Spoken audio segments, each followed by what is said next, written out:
Dejábamos una interrogante al aire o sobre la mesa, más bien, el reto del sector oficial. Hablamos del reto del sector opositor de plantear un candidato único que vaya a ese proceso comicial de 2024, ¿cuál en este escenario de cara a estas elecciones sería el reto del sector oficial? Bueno, fíjate, el reto del sector oficial es levantar la economía, ¿no? Pero en medio de este proceso, cuando vienen los planteamientos de Estados Unidos sobre el mes de abril, el presidente Maduro hábilmente plantea el adelanto de las elecciones. Entonces, repito, Estados Unidos, el presidente Biden, repito, va a eliminar las sanciones, va a mantener las sanciones sobre Venezuela, después que solamente quedan unos meses para las elecciones. Entonces, no tiene sentido. Pero continúo.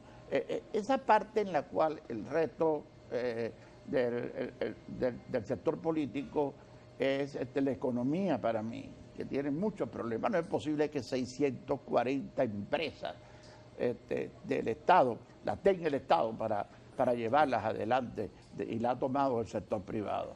No tiene sentido, tiene que entregarle las autopistas y de la manera que sea, pues para que las haga el sector privado.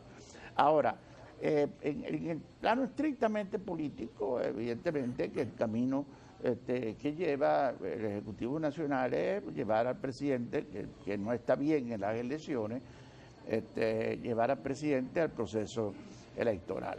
Ahí hay un fuerte cuestionamiento de la oposición sobre las libertades políticas y económicas en Venezuela.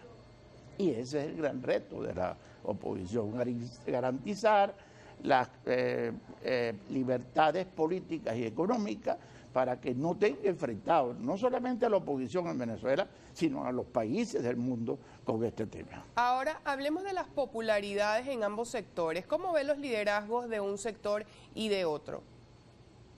Bueno, el tema es que los líderes que vienen de la oposición vienen como, porque los líderes naturales no han podido competir en el proceso electoral, y esa es una crítica de los países del mundo y de la oposición, porque nuestros líderes genuinos no han podido participar en las elecciones.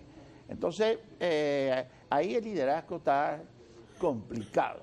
Evidentemente la información revela que entre los líderes de la oposición que puede despuntar está el gobernador del Zulia, Manuel Rosales. Otros líderes pueden perfilarse, o a última hora puede salir un líder de la oposición que no parece verse todavía.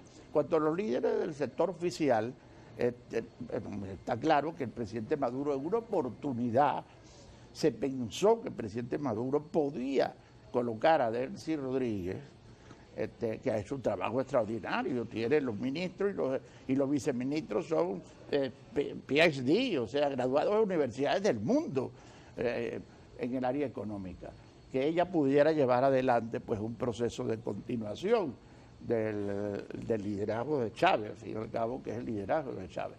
Pero eso no está por ese camino, sino es el presidente Maduro, y el reto del presidente Maduro va a ser garantizar estas libertades, el mayor grupo de libertades económicas y políticas para las elecciones. Hablemos del papel que juega Colombia en todo este ajedrez que se configura en la mesa de Venezuela, el Acuerdo de Barbados, Estados Unidos. Sí, fíjate, Colombia tiene, el presidente Petro tiene una gran función, Colombia tiene una gran función y Brasil tiene una gran función. Colombia intermediar por lo mismo, lo que está pidiendo el presidente Biden, que no quiere enfrentamiento con el presidente Maduro, que hasta ahora está recibiendo petróleo de Chevron en Venezuela, no se sabrá la cantidad, pero cerca de 200.000 barriles diarios de petróleo, 170 la cantidad que sea, y hay un aumento de la producción petrolera en Venezuela.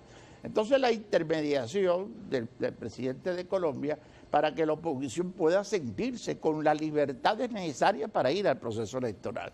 Y eso es lo mismo que está diciendo Lula? Pues el tema, fíjate que Pepe Mujica, el presidente de Uruguay, acaba de señalar el problema de las libertades en Venezuela. Ahí está, digamos, la intervención de los países. Pero déjame hablarte ahora de este año, diciéndote que este año va a ser mejor, este año va a tener 10.000 millones de dólares fáciles de ingresos para el país, 10.000 millones de dólares que hay que utilizarlo, y por eso hablaba de que no puede el Estado tener 670 empresas, ni toda la fuerza que tiene. Esas son dos tendencias que hay en el gabinete, la tendencia ideológica de que el presidente Maduro se mantenga manejándolo todo lo maneja el Estado, y los pragmáticos que dicen, no, hay que entregarle al sector privado parte del proceso. Este año va a ser mejor, Francis. Vamos a revisar la participación de la audiencia a través de las redes sociales. Oscar Sánchez le escribe, buenos días. Increíble, un análisis político que no comenta nada de la corrupción, que es culpable de todos los males que sufrimos los venezolanos, inclusive del bloqueo. ¿Su opinión respecto al fenómeno de la corrupción? Bueno, sobre el bloqueo me pronuncié firmemente y dije todas las palabras, así que era impráctico, que era innecesario, que era antiestratégico. Todas esas palabras duras las utilicé sobre el bloqueo, el bloqueo. Hasta dije que era una especie de machismo que se establecía. Si yo entro, la corrupción, por supuesto, es un problema grandísimo y voy a repetirlo. Pero si yo me meto hacia atrás en todos los problemas que existen en estos momentos, no puedo llegar al fondo. Evidentemente que hablo de las 640 empresas que el Estado tiene y que no funcionan porque no ponen a un PhD, a una persona graduada en máster y en doctorado en los Estados Unidos o en Rusia, si quiere, a dirigir las empresas, sino son personas lamentablemente cercanas al Ejecutivo Nacional que no terminan dándole el rendimiento que el país necesita. Y ahí están los procesos de corrupción que se pueden ver en todo el país. José Gregorio Zamora escribe, saludos. Quienes hayan leído el acuerdo de Barbados deberían saber que el acuerdo número 4 deja claro el tema de los y las inhabilitadas. Eso no va a cambiar, pues ellos violaron la Constitución. Bueno, ese es un tema complejo, ahí hay interpretaciones. Gerardo Blay, que ha hecho un tremendo trabajo, ha dicho que hay que cumplir los acuerdos que están en Barbados. Estados Unidos, volvemos otra vez, los asesores de Biden hablan de las libertades, más libertades, y es necesario soltar detenidos, es necesario dar más libertades a la oposición, incluso hablan de temas concretos que yo los señalé. Así que la interpretación de Barbados no puede ser el aterrizaje a que una persona o dos personas o tres tengan la palabra habilitado o inhabilitado. Por ahí no iba el acuerdo de Barbados. Es mucho más amplio.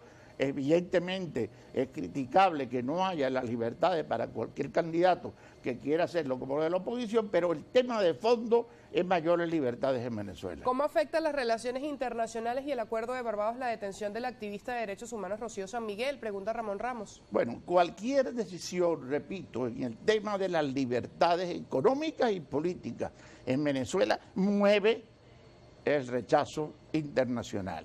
El presidente Petro se acaba de pronunciar de que no está de acuerdo con la salida de los funcionarios de las Naciones Unidas en Derechos Humanos del país. Y otros países y otros presidentes se han pronunciado sobre el caso de la dirigente política. Entonces, ahí es donde están la mayoría de los problemas, las reacciones en la Comunidad Económica Europea, en los países del Caribe. Y ojalá, pues, siendo un año mejor, repito, ojalá las libertades mayores en Venezuela puedan crecer a raíz de los acuerdos de Barbados. Gracias, señor Tomás Ocías, por habernos acompañado esta mañana en Primera Página. A nosotros nos corresponde hacer la pausa de la hora. Al regreso más, no se aparten.